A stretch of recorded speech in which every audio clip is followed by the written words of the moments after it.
आप सभी देखने और सुनने वालों को सुसमाचार प्रचारक एवेंजलिस्ट संजीव चौधरी की तरफ से जय यीशु की सलाम।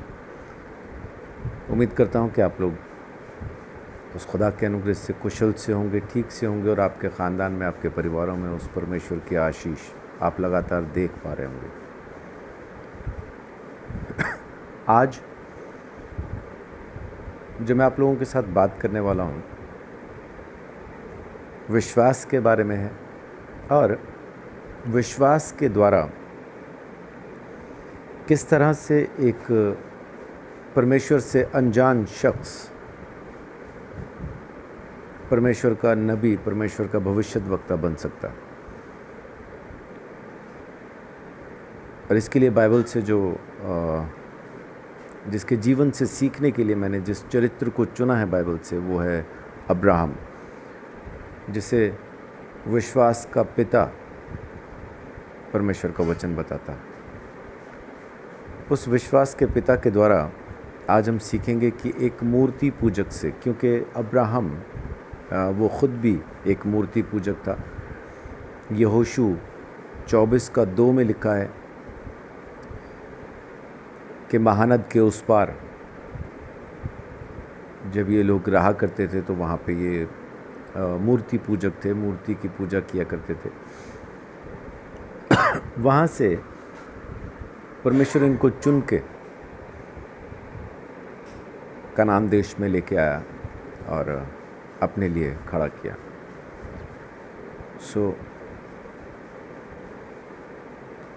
अब्राहम के बारे में हम देखना शुरू करते हैं। अब्राहम का जो सफ़र है वो शुरू होता है उत्पत्ति 12 अध्याय से। हालांकि उसका ज़िक्र 11वें अध्याय के आखिर में आ जाता है, लेकिन वहाँ पे उसके पिता के बारे में बातचीत है कि 13 के जो पुत्र थे। लेकिन 12वां अध्याय स्पेसिफिकली शुरू करता है अब्राहम से। उत्पत्ति का ये अध्याय वो अध्याय है जो परमेश्वर और संसार की जो कहानी है उसको परमेश्वर और अब्राहम के वंश के साथ जोड़ देता है, इज़राइल के साथ जोड़ देता है। उत्पत्ति 12 अध्याय और 1 से लेकर 3 आयत तक यहाँ से अब्राहम का सफ़र शुरू होता है। और देखिए कलाम यहाँ पे क्या कहता है, परमेश्वर का वचन यहाँ पे हमें क्या कहता है अब्राहम के बारे में, उसके सफ़र की शुरुआत के बारे में। परमेश्वर उसको एक बात कहता, परमेश्वर कहता है, अब्राहम को परमेश्वर ने कहा, यहोवा ने अब्राहम से कहा, अपने देश और अपने कुटुंबियों और अपने पिता के घर को छोड़कर उस देश में चला जा जो मैं तुझे दिखाऊंगा, और मैं तुझे एक बड़ी जाति बनाऊंगा और तुझे आशीष दूंगा और तेरा नाम महान करूंगा और तू आशीष का मूल होगा। जो तुझे आशीर्वाद दें उन्हें मैं आशीष दूंगा और जो तुझे कोसे उसे मैं शाप दूंगा, और भूमंडल के सारे कुल तेरे द्वारा आशीष पाएंगे। यहाँ परमेश्वर ने अब्राहम को कहा कि तू अपना घर, अपना परिवार, अपना वंश छोड़ के मेरे पीछे आ जा, सब कुछ छोड़ के आ जा। मैं तुझे देश भी दूंगा, मैं तुझे वंश भी दूंगा, और ज़मीन के ऊपर हर एक परिवार के लिए मैं तुझे आशीष का मूल बना दूंगा। यानी पृथ्वी के ऊपर के सभी लोग तेरे द्वारा आशीष पाएंगे। लेकिन कमाल की चीज़ क्या है कि जब अब्राहम अपने घर से निकला, उसको पता नहीं था कि कहाँ जाना है। इब्रानियों 11:8 कहता है, विश्वास ही से अब्राहम जब बुलाया गया तो आज्ञा मानकर ऐसी जगह निकल गया जिसे मिरास में लेने वाला था, और यह न जानता था कि किधर जाता हूँ, तो भी निकल गया विश्वास के द्वारा।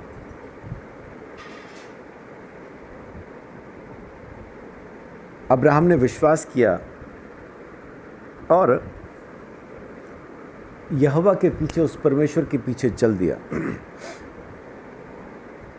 इस आज्ञा से क्या होगा क्या नहीं होगा उसको कुछ पता नहीं था, क्योंकि अभी तक कोई भी ऐसा शख्स नहीं था उस ज़माने में जो परमेश्वर से बात किया करता हो, क्योंकि बात करने वाले लोग ख़त्म हो चुके थे, मर चुके थे। नूह के बाद परमेश्वर ने किसी से बात नहीं की। नूह के बाद अगर किसी से बात हुई है तो वो सीधा अब्राहम से बात हुई।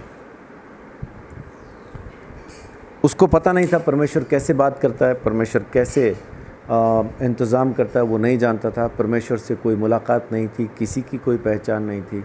उस टाइम में जब कोई परमेश्वर को नहीं जानता था, अब्राहम इस विश्वास के साथ कि परमेश्वर है तो कुछ तो करेगा, वो नहीं जानता था कि क्या होगा, आज्ञा मानने से नतीजे क्या निकलने हैं, क्या चीज़ होनी है, उसको कुछ भी पता नहीं था। लेकिन जैसा हमने अभी इब्रानियों 11 का 8 में पढ़ा, तो वहाँ पे लिखा है, विश्वास ही से अब्राहम जब बुलाया गया तो आज्ञा मानकर ऐसी जगह को निकल गया जिसे वो नहीं जानता था। विश्वास से जो लोग शुरू में प्रभु यीशु मसीह के द्वारा परमेश्वर के पास आते हैं, वो भी सुनी और देखी हुई बातों पर विश्वास करते हैं और फिर अपनी पहले की परंपरा, पहले की मान्यताएं, पहले की सोच, पहले का सब कुछ छोड़कर प्रभु यीशु मसीह के पीछे चल देते हैं। इन्हें पता नहीं होता कि आगे क्या होना क्या नहीं होना, बस वो चल देते हैं कि भाई हाँ ठीक है, हमने विश्वास कर लिया, हमने देख लिया, हमने विश्वास कर लिया, हम चलेंगे। अभी तक इनको कुछ पता नहीं, कहाँ जाएंगे, क्या करेंगे, कैसा करेंगे, कुछ नहीं जानते। अब अब्राहम जो चला, अब्राहम की ज़िंदगी में 4 वेदियाँ उसने बनाई और चारों वेदियाँ उसकी जो आत्मिक उन्नति है, या कहा जाए परमेश्वर के साथ जो उसका आत्मिक सफ़र है, उसके बारे में दिखाती और बताती। पहली वेदी उत्पत्ति 12 का 6 में उसने जो बनाई, वो मोरे में, मोरे नामक जगह, वहाँ के बांज वृक्षों के पास उसने उसको बनाया। मोरे शब्द का मतलब है, जब परमेश्वर ने उसको दर्शन देके कहा ये जगह मैं तुझे दूंगा, तब पहली वेदी उसने बनाई। और मोरे शब्द उस जगह का अर्थ है मुझे सिखा, मैं जानना चाहता हूँ परमेश्वर, मैं तुझे जानना चाहता हूँ, मुझे सिखा मैं तेरे साथ कैसे चलूँ। और उसके बाद आगे चल के एक और वेदी वो बनाता है, 12 का 8 में लिखा है, जो कि बेतेल और ए के बीच में है। बेतेल का मतलब है परमेश्वर का घर और ए का मतलब है नाश, गड्ढा, दुख। दूसरी वेदी अब्राहम बनाता है परमेश्वर के घर और विनाश के बीच में। इसका अर्थ है अभी उसको निश्चित नहीं है, वो ये पक्का तय नहीं कर पा रहा है कि किस तरफ जाऊं, परमेश्वर के घर की तरफ या वापस लौट जाऊं। और वापसी फिर वो उसी नाश और दुख की तरफ, उसी गड्ढे की तरफ होने वाली थी। और उसके बाद आगे चल के वो तीसरी वेदी बनाता है, 13 अध्याय उसकी 18 आयत में, हेब्रोन में, ममरे के बांज वृक्षों के पास, वहाँ पे उसको बनाता है हेब्रोन में। हेब्रोन का मतलब है मैं तुझे जानना चाहता हूँ, मैं तुझे जानना चाहता हूँ। ये आम तौर पे हर एक विश्वासी का विश्वास का सफ़र है। शुरू में विश्वासी कहता है प्रभु मुझे सिखा, मैं तेरे साथ चलना सीखना चाहता हूँ। और फिर जब कुछ सताव आते हैं, कुछ परेशानी आती हैं, यीशु मसीह के नाम से उनके ऊपर समस्याएं आनी शुरू होती हैं, तब वो ये तय नहीं कर पाते कि यीशु की तरफ बढ़ें परमेश्वर के घर की तरफ बढ़ें या वापस लौट जाएं। बहुत सारे लोग अपने पत्नी के परेशान करने की वजह से लौट जाते हैं, बहुत सारे लोग अपने पति के परेशान करने की वजह से लौट जाते हैं, बहुत सारे लोग माँ बाप की वजह से, भाई बहन की वजह से, बहुत सारे लोग बच्चों की वजह से, बहुत सारे लोग अपने बिजनेस की वजह से, बहुत सारे कारण हैं और उन कारणों की वजह से लोग वापस लौट जाते हैं उसी नाश में, गड्ढे में, उसी परेशानी में। लेकिन जो बढ़ता जाता है वो अपने विश्वास के सफ़र में आगे बढ़ता है और एक टाइम ऐसा आ जाता है कि जब उसको प्रभु यीशु मसीह को जानने की ज़रूरत पड़ती है, प्रभु यीशु मसीह के साथ समय बिताने की ज़रूरत पड़ती है। वो हेब्रोन की वेदी है, यीशु मसीह को जानने की वेदी। ये तीसरा पड़ाव हर एक विश्वासी की ज़िंदगी में आता है। अब अब्राहम को परमेश्वर ने जो वादा किया था, मैं तुझे वंश दूंगा, 15:6 में, 15:5 में जब परमेश्वर कहता है आकाश के तारागण को गिन, तो वहाँ लिखा है 15:6 में कि अब्राहम ने यहोवा के इस बात का विश्वास किया और ये विश्वास उसके लेखे में धर्म गिना गया। आज्ञाकारिता नहीं, आज्ञा मानकर वो घर से निकला था तब धर्मी नहीं ठहरा, आज्ञा मानकर उसने सब कुछ छोड़ दिया था, धर्मी नहीं ठहरा। लेकिन अब जब वो विश्वास करता है कि हाँ परमेश्वर सच में मुझे वो वंश देगा, ये विश्वास उसके लेखे में धर्म गिना गया। यानी अब्राहम विश्वास के द्वारा धर्मी बना। अभी तक व्यवस्था नहीं है, अभी तक कुछ भी ऐसा नहीं है जिसको वो पाले, जिसकी पालना वो करे। आज्ञा पालन के लिए उसके पास व्यवस्था नहीं है। व्यवस्था मूसा लेके आएगा अभी, और उसके कई 100 साल बाद लेके आएगा। अभी तो मूसा का जन्म भी आसपास नहीं है। अभी तो ये लोग, इज़हाक पैदा होगा, अभी याकूब पैदा होगा, फिर याकूब अपने 70 फैमिली मेंबर्स के साथ मिस्र देश में जाके बसेगा, और उसके बाद 430 साल के बाद मूसा पैदा होगा। लेकिन आज विश्वास के द्वारा अब्राहम धर्मी ठहरा, बाइबल हमें बताती है। और सिर्फ विश्वास के द्वारा धर्मी नहीं ठहरा, देखिए और क्या हुआ साथ में, परमेश्वर ने और क्या उसको कहा। उत्पत्ति 15 उसका 5 और 6 मैं आपके लिए पढ़ता हूँ। लिखा है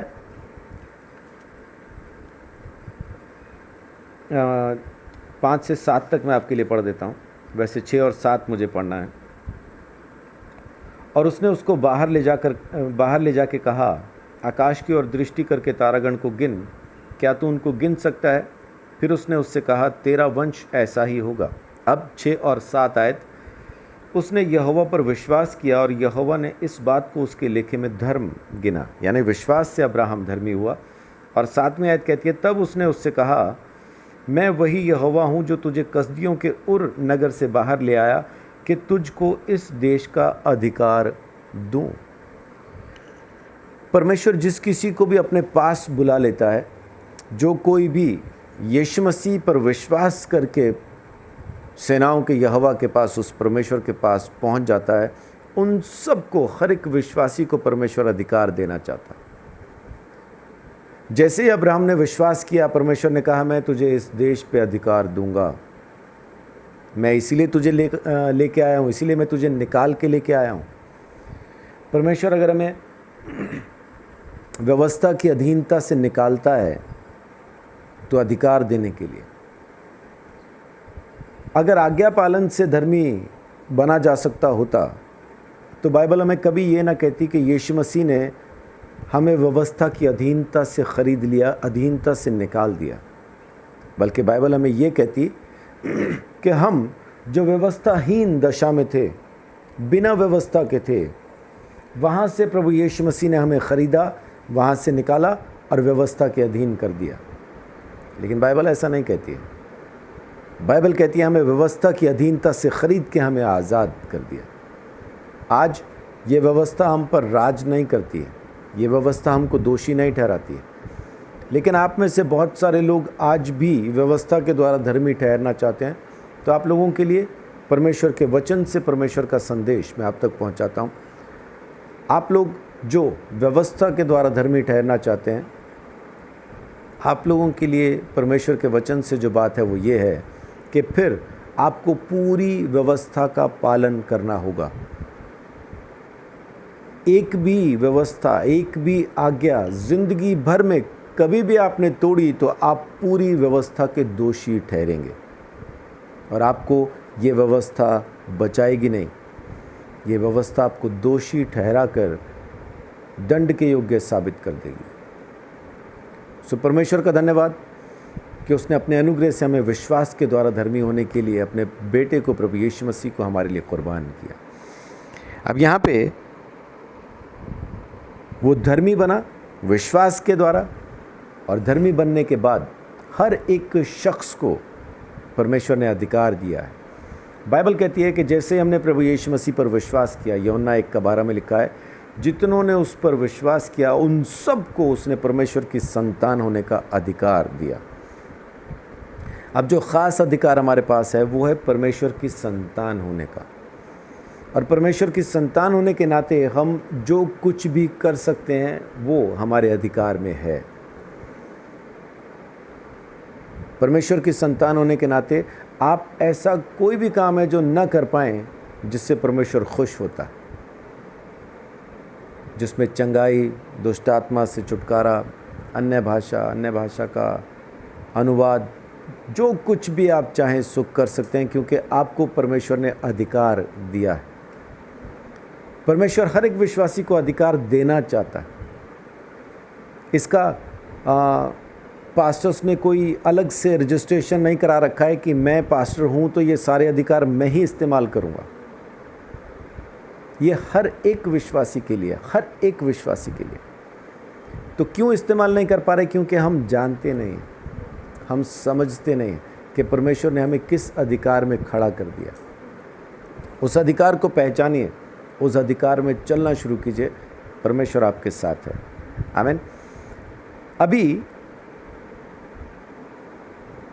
परमेश्वर ने जो कहा कि मैं तुम्हें विश्वासी होने के बाद, धर्मी होने के बाद, अगर सही से कहा जाए, विश्वास के द्वारा धर्मी होने के बाद अधिकार देता हूँ, लेकिन साथ ही साथ फिर परमेश्वर ने ये भी कहा कि तुम्हारा विश्वास परखा भी जाएगा।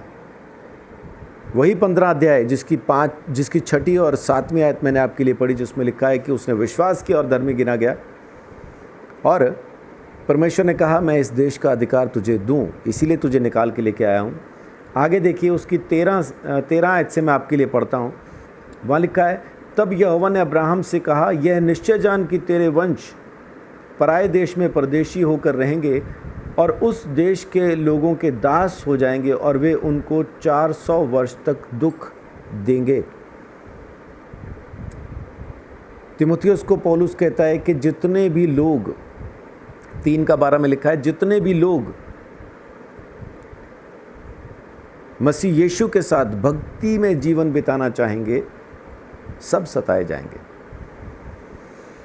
परमेश्वर ने भी कहा कि तू और तेरा वो वंश जिसका वायदा मैंने तुझसे किया है,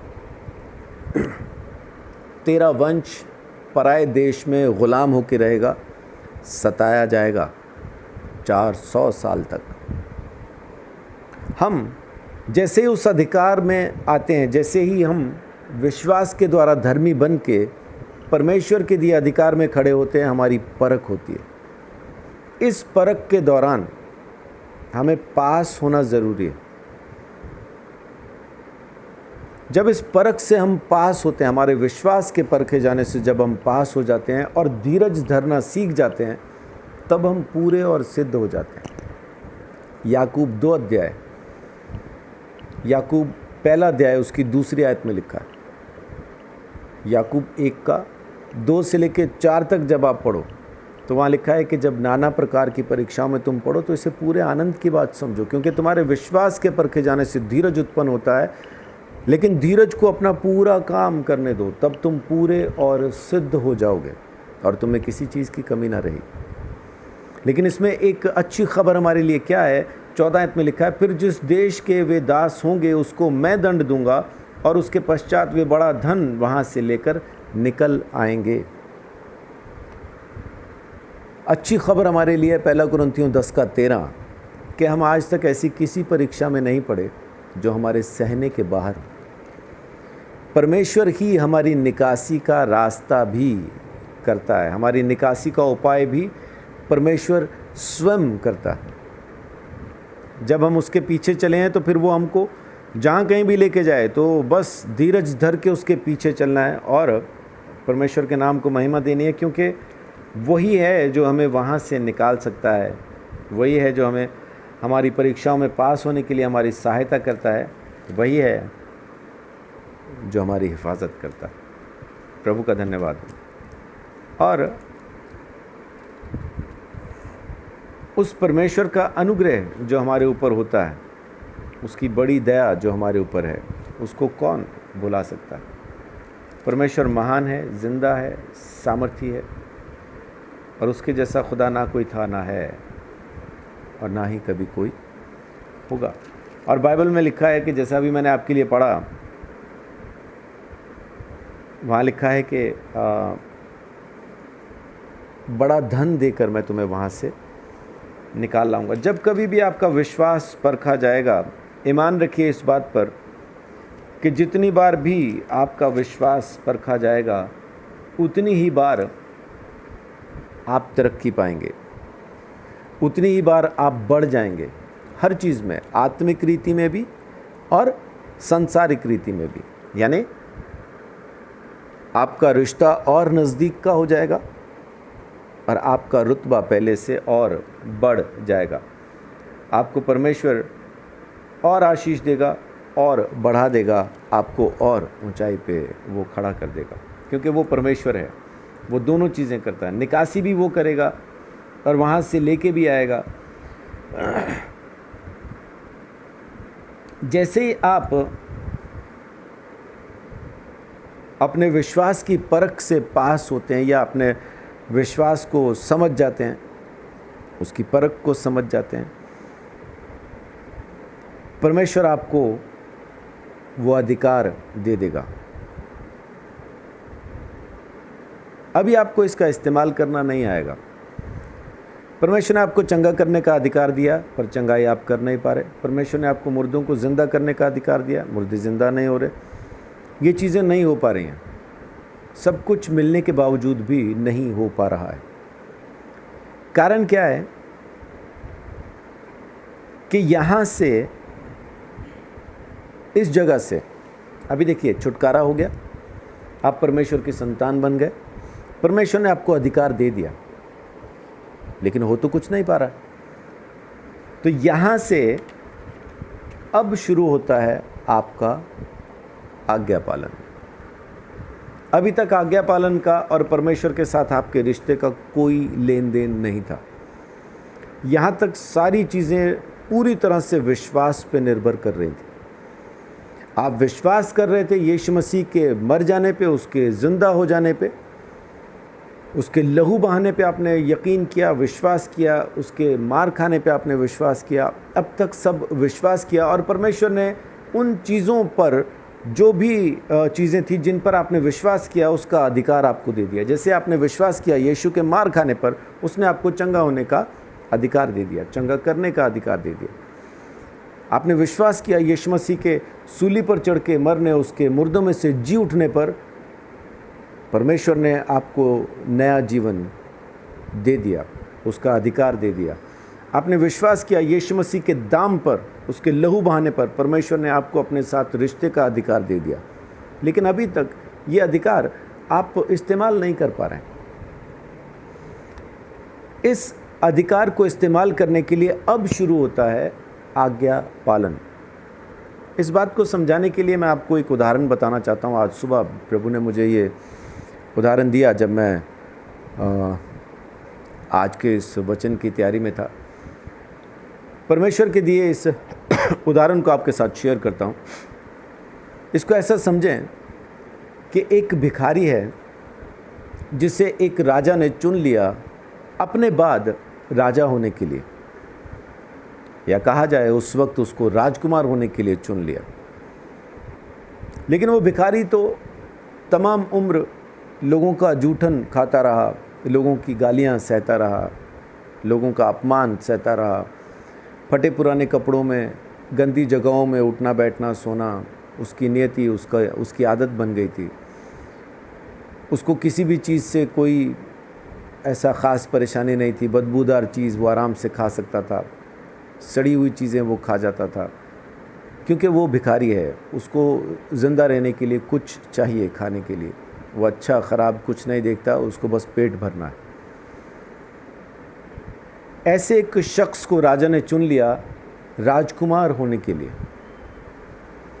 अब उसको सीधा वो राजकुमार की पदवी पे बैठा कि उसको वो राजकुमार का अधिकार नहीं दे सकता, क्योंकि अगर ऐसा करेगा तो वो इस अधिकार का गलत फ़ायदा उठाएगा, जैसा आज की तारीख़ में बहुत सारे मसीही उठाते हैं।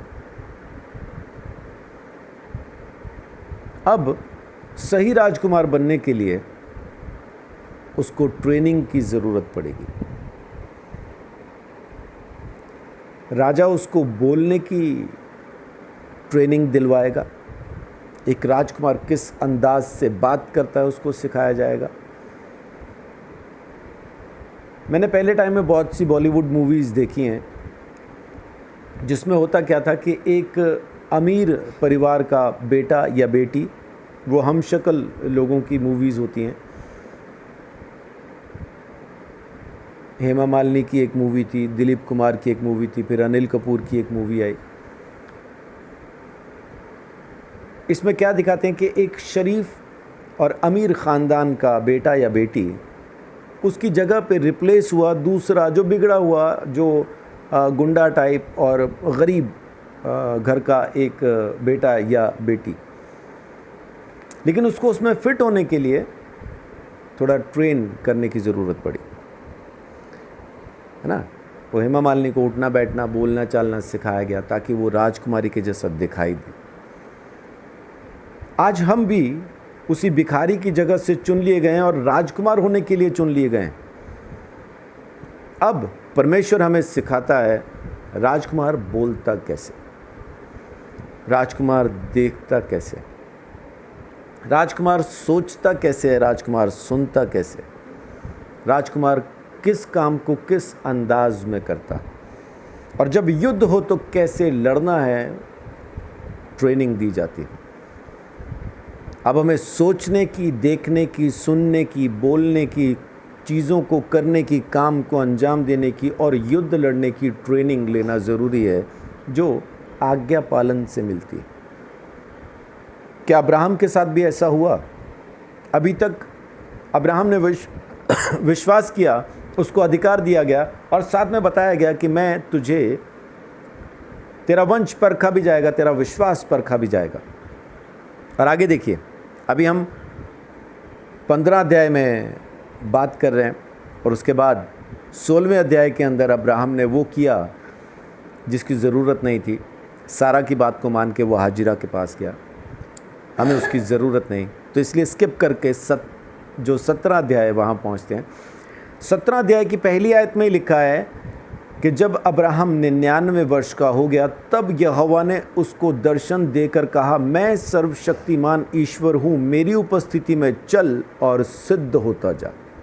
आमीन। अब जब सब कुछ दे दिया, वंश दूंगा वायदा कर दिया, देश दूंगा वायदा कर दिया, और उसके बाद तेरे वंश का विश्वास किस तरह से परखा जाएगा वो भी बता दिया, और मैं वहाँ से उनको निकाल लाऊंगा वो भी बता दिया। और भजन संहिता में लिखा है कि जब परमेश्वर उनको वहाँ से निकाल के लाया, ना तो कोई गरीब था ना कोई बीमार था।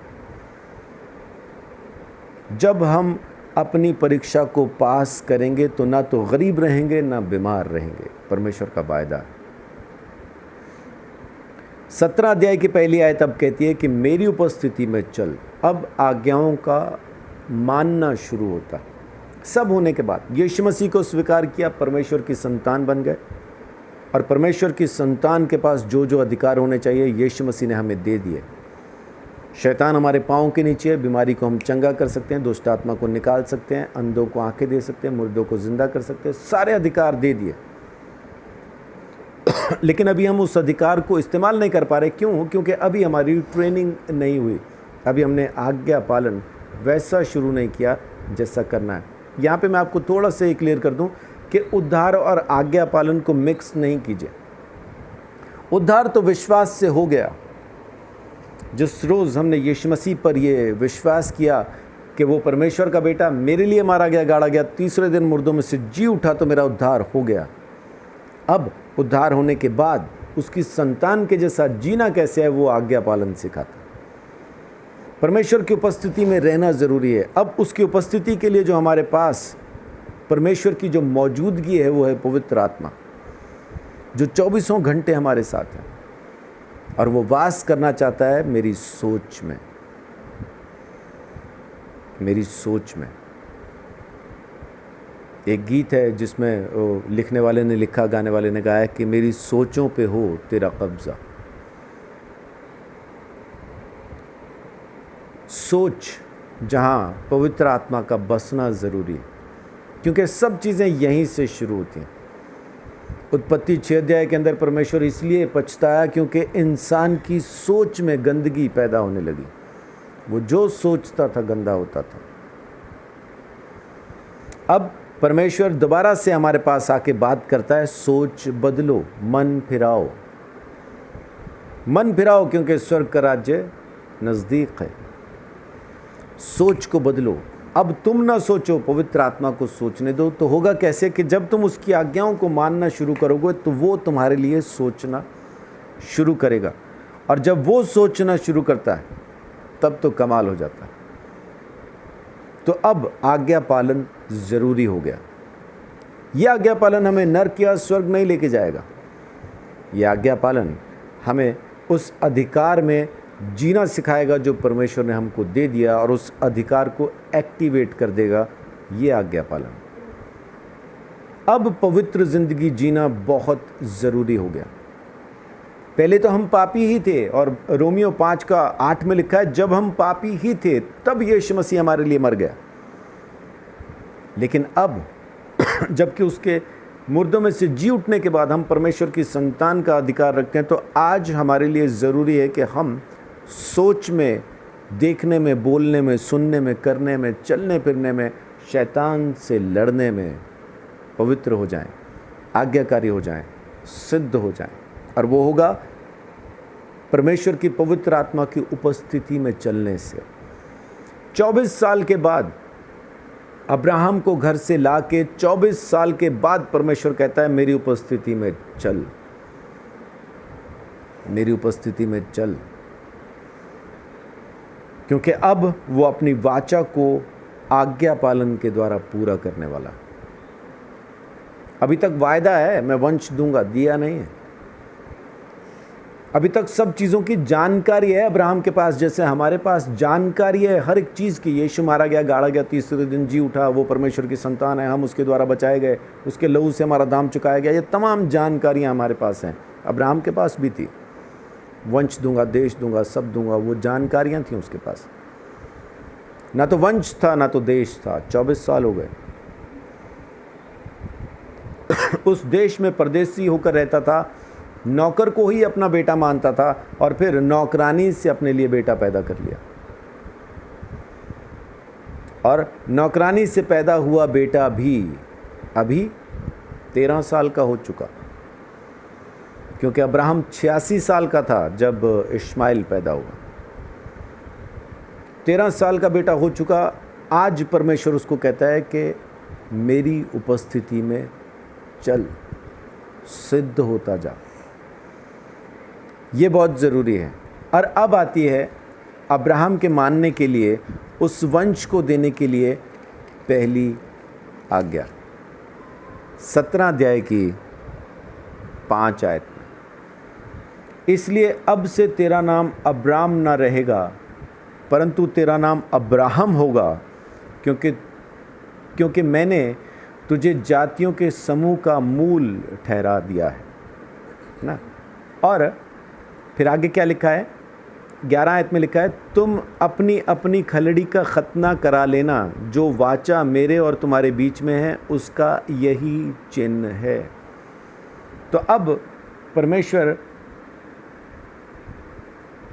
उनको एक आज्ञा देता है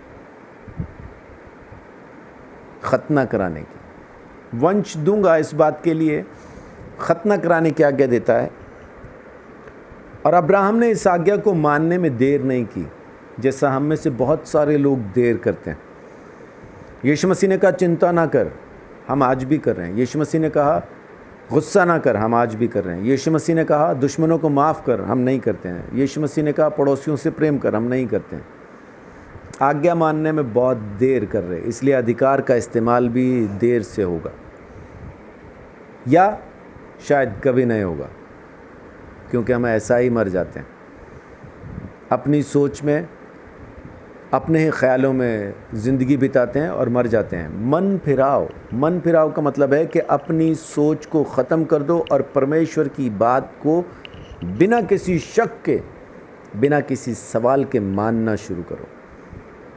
मैं नहीं, तू मेरे लिए सोच, ये है मन फिराओ। लोग कहते हैं परमेश्वर की तरफ को चल देना। अगर हम खुद ही चल सकते होते तो कभी के चल दिए होते। ये हमारी सोच ही तो है जो हमें परमेश्वर की तरफ चलने नहीं देती, परमेश्वर के साथ चलने नहीं देती। इसलिए यीशु मसीह ने पहला प्रचार किया, मन फिराओ, सोच बदलो। अब्राहम ने जैसे ही उस आज्ञा को सुना, देखिए उसने कितना टाइम लिया उस आज्ञा को मानने के लिए। 17:23 में लिखा है, तब अब्राहम ने अपने पुत्र इश्माइल को लिया और उसके घर में जितने उत्पन्न हुए थे और जितने उसके रुपए से मोल लिए गए थे, अर्थात उसके घर में जितने पुरुष थे, उन सबों को लेके उसी दिन परमेश्वर के वचन के अनुसार उनकी खलड़ी का खतना किया। उसी दिन। तो आपके लिए आज्ञा पालन शुरू करने का दिन कौन सा है?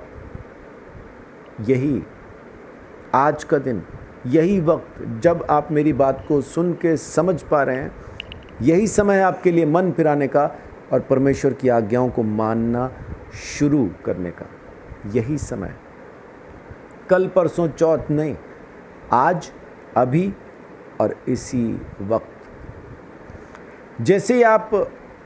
जैसे अब्राहम ने परमेश्वर की बात को माना, अब्राहम ने परमेश्वर की बात को माना, जैसे ही अब्राहम ने परमेश्वर की बातों को सुनना और मानना शुरू कर दिया, जैसे ही आज्ञा आई तुरंत माना, तो देखिए फिर क्या हुआ। आपने बहुत बार बाइबल पढ़ी होगी, मैंने भी पहले बहुत बार पढ़ी थी, लेकिन अभी परमेश्वर का अनुग्रह, प्रभु का धन्यवाद कि वो अलग ढंग से मुझसे बात करता। जैसा ही अब्राहम ने परमेश्वर की आज्ञा को माना, 17 अध्याय के अंदर 17:23 में मैंने आपको अभी पढ़ के बताया, और ये आखिर होते तक 27 तक यही है कि सबका खतना एक साथ हुआ, वही चल रहा है। यानी जैसे ही अब्राहम ने आज्ञा मानी, अभी 18 अध्याय और उसकी पहली आयत, आज्ञा मानते ही परमेश्वर अब्राहम के घर खाना खाने के लिए आ गया। देखिए 18:1 में लिखा है, अब्राहम ममरे के बांज वृक्षों के बीच कड़ी धूप के समय तंबू के द्वार पर बैठा हुआ था, तब यहोवा ने उसे दर्शन दिया। और ना सिर्फ दर्शन दिया, बल्कि उसकी 8वीं आयत में लिखा है, तब उसने दूध और दही और पशु का मांस जो उसने पकवाया था लेकर उनके आगे परोस दिया, और आप वृक्ष तले उनके पास खड़ा रहा और वे खाने लगे। आप सोच सकते हैं कि परमेश्वर खुद किसी के घर पे खाना खाने के लिए चला जाए? सोच सकते हैं? यीशु मसीह ने कहा, जो मेरी आवाज़ सुन के अपने दिल के दरवाजे को खोलेगा, मैं उसके पास भीतर आऊँगा, वो मेरे साथ खाना खाने पाएगा, मैं उसके साथ। यूहन्ना 14 अध्याय के अंदर लिखा है कि जो कोई मेरी बातों को मानेगा, बाप की बातों को मानेगा, मैं और पिता उसके पास आएंगे, उसके साथ रहेंगे। यहां वही हो रहा है। जैसे ही अब्राहम ने विश्वास किया और आज्ञा को मानना शुरू किया,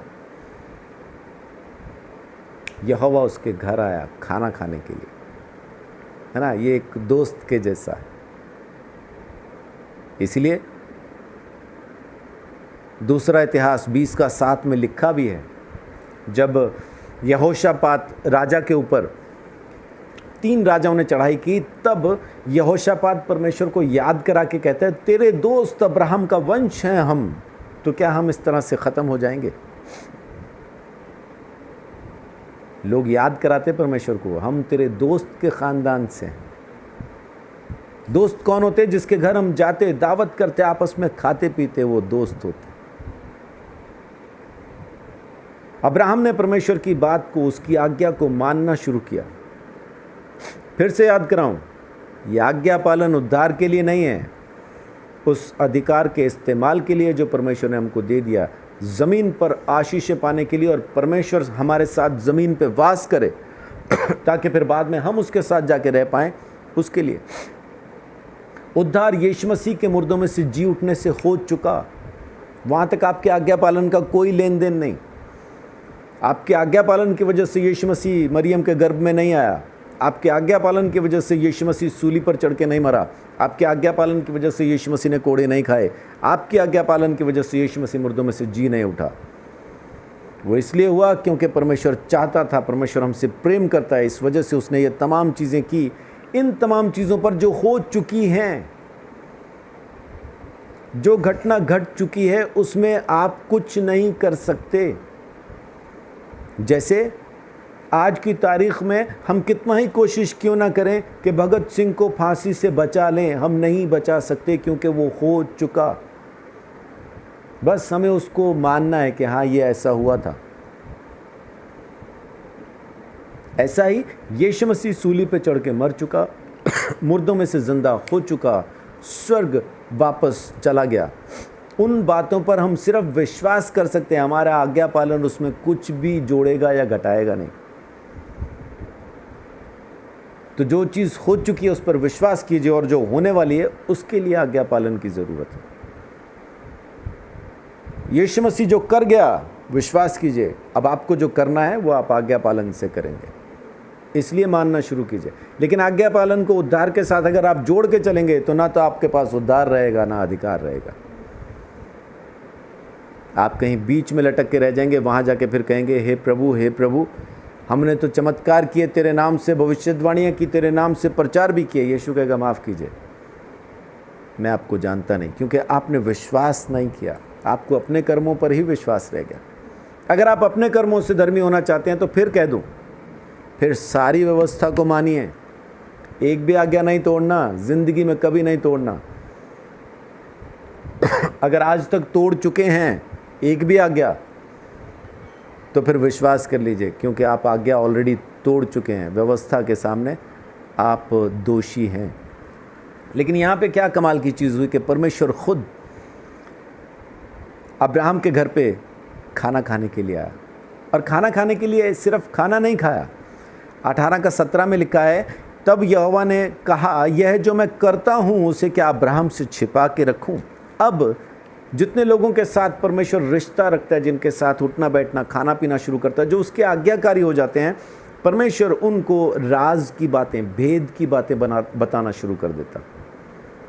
आगे क्या करने वाला है बताने लगता है। कौन सी चीज़ की सच्चाई क्या है बताने लगता है। आपको सत्य समझ में आने लगता है, आप उस भेद को पहचानने लगते। नहीं तो इस भेद को लोग बड़े अजीब अजीब ढंग से बताते हैं। असल भेद यही है, सत्य यही है। यीशु मसीह परमेश्वर का बेटा मेरे लिए आया, मारा गया, गाड़ा गया, तीसरे दिन मुर्दों में से जी उठा, उसके लहू से मैं ख़रीदा गया और मैं परमेश्वर की संतान हुआ। इस तरह से मेरा उद्धार हो चुका। लेकिन अगर अब मैं चाहता हूं कि जो परमेश्वर ने वायदे मेरे साथ किए हैं, जो अधिकार उसने मुझे दिए हैं, उनको मैं एक्टिवेट करूं, उनको मैं इस्तेमाल में ला सकूं और काम कर सकूं, तो अब मुझे आज्ञा पालन की ज़रूरत है। अब मुझे आज्ञा माननी। आज्ञा पालन अब शुरू होता है तमाम जानकारी के बाद और उस पर विश्वास करने के बाद। सेनाओं का यहोवा आपके घर आएगा, आपके साथ रहेगा, आपके साथ खाएगा पिएगा, अंदर बाहर आने जाने का आपको अधिकार देगा। न सिर्फ वो ज़मीन पे आपके घर पे आएगा, बल्कि दर्शनों के द्वारा आपको भी अपने घर में विज़िट कराएगा। आपकी स्वर्ग तक पहुंच हो जाएगी। आप दर्शनों में परमेश्वर के घर में घूमेंगे, उसको देखेंगे, उसकी बातों को सुनेंगे, समझेंगे, आने वाली बातें आपको बिल्कुल स्पष्ट पता होने लगेंगी। आपको मालूम हो जाएगा क्या होना है, क्या नहीं होना है। बहुत सारे लोग अभी चर्च को डरा रहे हैं, परमेश्वर गुस्से में है, नाश कर देगा। परमेश्वर का गुस्सा उसी दिन शांत हो गया जिस दिन यीशु मसीह सूली पर चढ़ के मरा, जिस दिन उसने अपना खून बहाया। पाप की वजह से जो गुस्सा परमेश्वर का ज़माने के ऊपर था वो ख़त्म हो गया। अगर यीशु का लहू उस गुस्से को शांत ना कर पाया तो यीशु का मरना व्यर्थ है, यीशु का खून बहाना व्यर्थ है। परमेश्वर शांत है, इंतज़ार कर रहा है हमारे मन फिराने का, हमारे विश्वास के द्वारा उसके पास आने का, हमारे बच जाने का इंतज़ार कर रहा है। प्रकाशित वाक्य 6 अध्याय उसकी 9वीं आयत से जब आप पढ़ेंगे तो वहाँ लिखा है, 5वीं मोहर जब खुली तो वो रूहें चिल्लाने लगीं जिनका खून ज़मीन पे इसलिए बहा दिया गया क्योंकि उन्होंने यीशु की गवाही दी थी। उन्होंने कहा, खुदा तू हमारा बदला कब लेगा? खुदा शांत है, बोलते सब्र करो, अभी तुम्हारे जैसे और बहुत सारे मरने हैं, मरन सबको मरने दो, गिनती पूरी होने दो, उसके बाद देखते हैं। परमेश्वर गुस्से में नहीं है, नाराज़ नहीं है, इंतज़ार कर रहा है। उसका क्रोध भड़केगा आखिरी समय में, जब दिनों का अंत हो जाएगा, जब आखिरी दिन आएगा, उस दिन जिस दिन वो न्याय करेगा। और तब भी क्रोध नहीं होगा, न्याय होगा। जिनके नाम जीवन की किताब में है उसके घर में जाएंगे, जिनके नाम जीवन की किताब में नहीं है नरक में जाएंगे। हमारे कर्म काम नहीं आएंगे वहाँ पे। जो हमारे कर्मों का जो लेखा होना, जो प्रतिफल कर्मों का मिलना है, वो इनका मिलना है जो अब मैं आपको बता रहा हूँ। आज्ञा पालन, यीशु मसीह को जानने के बाद जो आज्ञा पालन हम करेंगे, इसकी वजह से हमें या तो इनाम मिलेगा या इस इनाम से हम महरूम रह जाएंगे। तो इनाम पाने की कोशिश करें, उस दौड़ में दौड़ें जिसमें मुकुट मिलता है, जिसमें यहोवा आपके घर आके आपके साथ खाना खाता है, जिसमें स्वर्गदूत आपके आसपास 24 घंटे आपकी हिफाजत के लिए रहते हैं, जिसमें जिस जगह में आप उठे बैठे हैं उस जगह पे परमेश्वर की उपस्थिति हो जाती है। जिस जगह पे भी आप जाएं परमेश्वर आपके साथ रहता है। उसके लिए आज्ञा पालन शुरू कीजिए, वो भेद की बातें बताएगा। अब जब परमेश्वर अब्राहम के साथ मिला, उसके घर पे आया, उसके साथ खाना खाया, और फिर अब देखिए 20वें अध्याय में अब परमेश्वर क्या कहता है? परमेश्वर खुद अनाउंस करता है। ये मूर्ति पूजक था अब्राहम जब परमेश्वर इसको लेके आया, लेकिन इसने विश्वास किया और उसके बाद इसने आज्ञा पालन शुरू किया। अब परमेश्वर इसके बारे में क्या कहता है? ये अबीमेलेक राजा के साथ परमेश्वर बात कर रहा है और अब्राहम के बारे में कहता है, इसलिए अब उस पुरुष की पत्नी को उसे लौटा दे क्योंकि वह नबी है। आमीन। अब परमेश्वर ने उसको प्रोफेट अनाउंस किया, नबी है। परमेश्वर ने कहा, अब्राहम ने कभी नहीं कहा मैं नबी हूँ, परमेश्वर ने कहा वो नबी है। परमेश्वर ने हमें बताया था कि वो मूर्ति पूजक है, और आज परमेश्वर ही बताता है कि वो नबी है। और साथ में क्या कहता है? तेरे लिए प्रार्थना करेगा और तू जीता रहेगा, पर यदि तू उसको ना लौटाए तो जान रख कि तू और तेरे जितने लोग हैं सब निश्चय मर जाएंगे।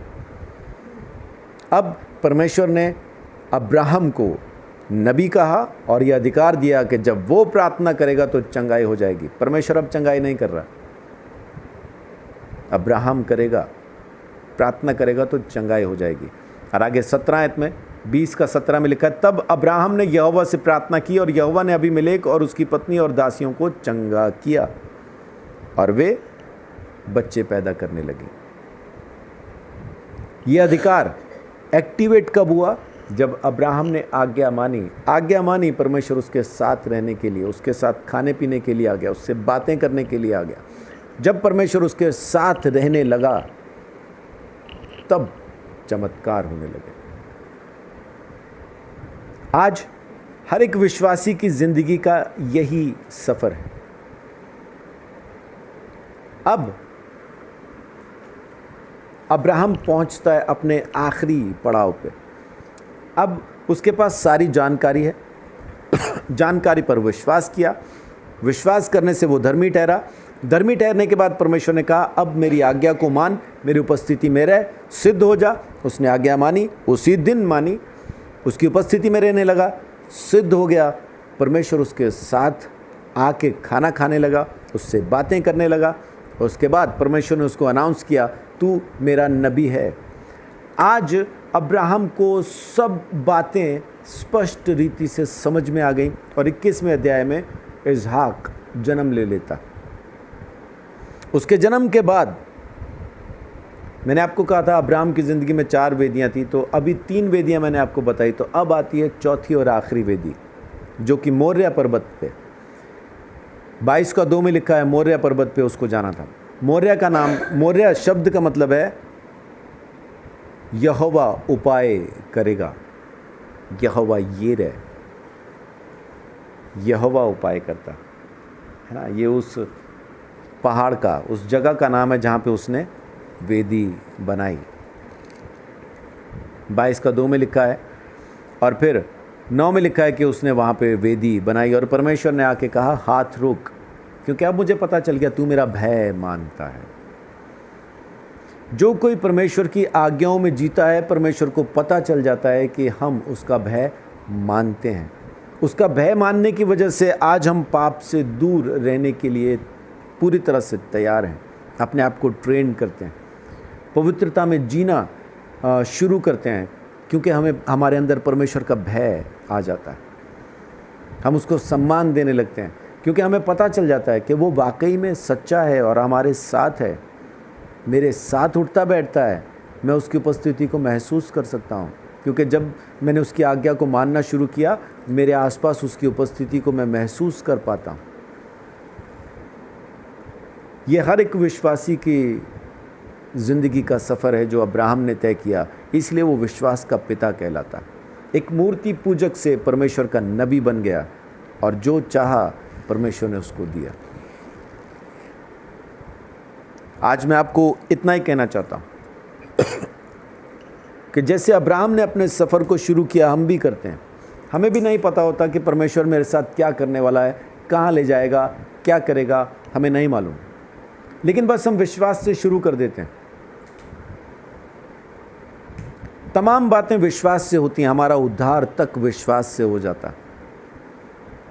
लेकिन जैसा ही उद्धार हो जाता है, अब परमेश्वर तमाम ज़रूरी जानकारियां हमें देने के बाद अब कहता है अब मेरी बात मानना शुरू कर। जब तुझे सब पता चल ही गया कि मेरे द्वारा तेरा उद्धार हुआ है, मैंने तुझे माफ़ कर दिया है, तुझसे आज्ञा पालन की कोई उम्मीद नहीं की, तुझसे कुछ नहीं मांगा, सिर्फ ये कहा विश्वास कर और मैं तेरा उद्धार कर दूंगा, और तूने वो किया।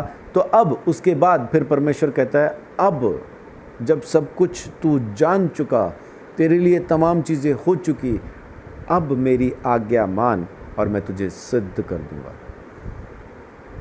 अब हमें परमेश्वर की आज्ञा माननी है सिद्ध होने के लिए, परमेश्वर के साथ चलने के लिए, और वो तमाम वरदान जो उसने हमें दिए हैं, वो सारे अधिकार जो उसने हमें दिए हैं, उनका इस्तेमाल करने के लिए।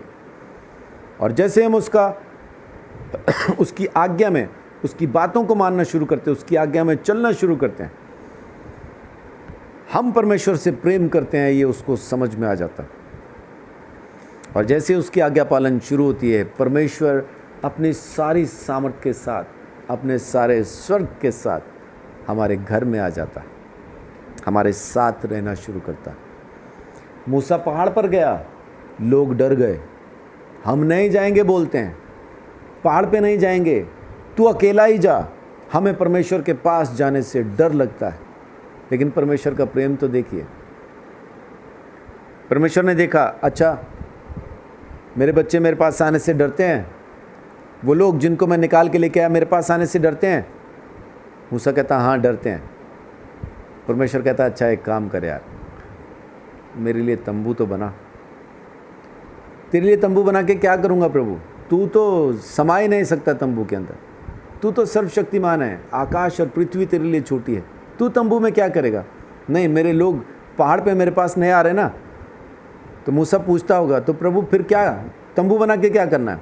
तो फिर एक काम करते ना, मैं नीचे आ जाता, मैं तंबू में रहता। वो परमेश्वर महान परमेश्वर है, जिंदा खुदा। हम उसके पास नहीं जाते, हम डरते हैं, वो हमारे पास आ जाता। आज आपको मन फिराने की ज़रूरत है। यीशु मसीह को जानने के बाद, समझने के बाद, जब उसको पूरी तरह से आप पहचान जाते हैं, जब आप उद्धार पा लेते हैं, जब आपका छुटकारा हो गया, जब आप दंड से बच गए, तब आपको मन फिराने की ज़रूरत है। बिना यीशु मसीह को जाने कोई मन फिराए नहीं सकता, बिना उसको पहचाने कोई मन फिराए नहीं सकता, बिना उद्धार पाए कोई मन फिराए नहीं सकता। सब कुछ जान के, सब पहचान के, सब हासिल करने के बाद अब मन फिरा लीजिए।